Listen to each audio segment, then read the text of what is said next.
लाखों करोड़ों दुरूद व सलाम हो मोहम्मद सल्लल्लाहु अलैहि वसल्लम पर और उनकी आल पर।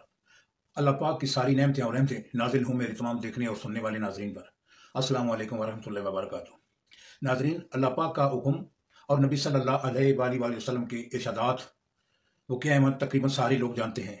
और हम कहाँ पर खड़े हैं और हमारी औलादें, बच्चे और बच्चियां वो क्या कर रहे हैं, देख कर और सुनकर सर शर्म से झुक जाता है। चंद हफ्ते पहले एक साइट पर एक अकाउंट बनाया तो ये सोचा था कि चलो दीन का जो इल्म है ये थोड़ा सा इस तरफ भी मुंतकिल किया जाए, लोगों को पता चल जाएगा।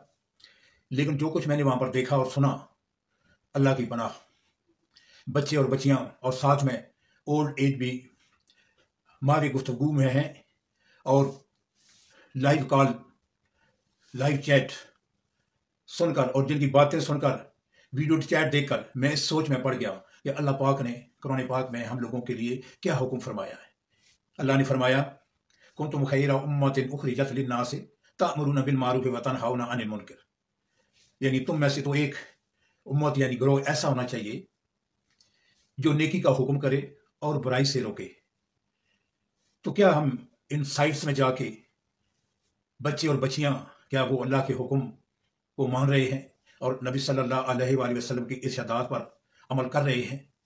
ये लम्हा फिक्रिया है। अगर वालिदैन अपने बच्चों पर नजर नहीं रखेंगे तो हम एक ऐसे आतशफशां में उसके ऊपर खड़े हैं, ये किसी टाइम भी फट सकता है।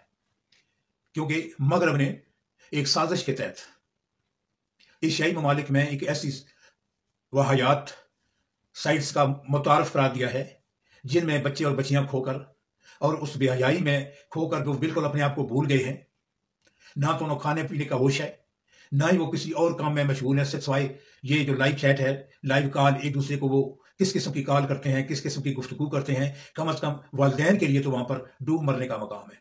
एक वालिदैन जो इज्जत वाला वालिदैन है वो ऐसी बातें ना सुन सकते, ना देख सकते। मगरब ने एक साजिश के तहत जो मवाद मुतारफ कराया है एशियाई ममालिक में, उसकी बेहयाई में खोकर हमारे बच्चे दीन से बहुत दूर हो रहे हैं।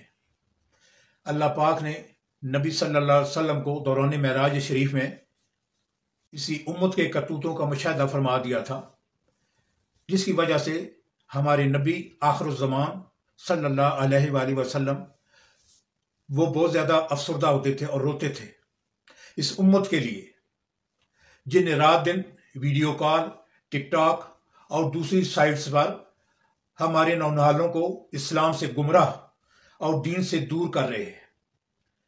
दीन से दूरी के लिए रोकने के लिए हुकूमती सतह पर कोई इकदाम नहीं किया जा रहा, कोई ठोस इकदाम नहीं किया जा रहे। सिर्फ ये कहा जाता है कि ऐसी साइट्स को ब्लॉक कर दें।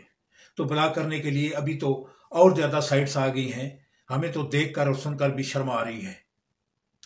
एक मुहिम सी उम्मीद लेकर इस बारे में थोड़ा सा हम ये बताना चाहते हैं कि शायद अल्लाह के अहकाम को ये बच्चे और बच्चियां सीरियस लें और नबी सल्लल्लाहु अलैहि वसल्लम की इरशादात का एहतराम करते हुए इस आयत करीमा पर अमल करें। वमा अताकुमुर रसूलु फखुज़ूहु वमा नहाकुम अन्हु फंतहु वत्तकुल्लाह इन्नल्लाह शदीदुल इक़ाब। यानी नबी सल्लल्लाहु अलैहि वसल्लम जो अता कर दे या जिस चीज को वो करने का कहें वो ले लो, और जिस चीज से मना कर दे उनसे रुक जाओ। अल्लाह ताला से डरो, अल्लाह ताला का अजाब बहुत बड़ा है। आप देखें कि ये कुरान पाक की आयत सूरा अल हशर में है और इसमें अल्लाह पाक एक बहुत बड़ी जिम्मेदारी दे रहे हैं कि सब इंसानों के लिए, खासकर अहले ईमान के लिए, कि नबी सल्लल्लाहु अलैहि वसल्लम जो अता कर दें, जिस चीज़ का हुक्म दे दें वो करो, और जिस चीज़ से वो मना करें या रोक दें उसको ना करो, छोड़ दो। अल्लाह ताला से डरो, अल्लाह ताला का अजाब बहुत शदीद है। जो हुक्म अल्लाह के रसूल ने दीन में करने का कहा है, क्या हम उस पर अमल कर रहे हैं या हमारे बच्चे और बच्चियां कर रहे हैं? क्या वो नमाज पढ़ रहे हैं, کیا وہ روزہ رکھتے ہیں اور زکوٰۃ کی طرف ان کا میلان ہے؟ کیا وہ حج کی طرف ان کا رجوع ہے؟ یعنی یہ ساری چیزیں ہمیں خود دیکھنی پڑیں گی، کیونکہ یہ ہماری ذمہ داری میں آتا ہے۔ اللہ پاک نے جو قرآن پاک میں فرما دیا ہے وہ ہم کو کرنا ہی ہوگا، کیونکہ زبانی کلامی تو کام نہیں چلے گا اور نہ اس میں فلاح ہوگی۔ السلام علیکم ورحمۃ اللہ وبرکاتہ۔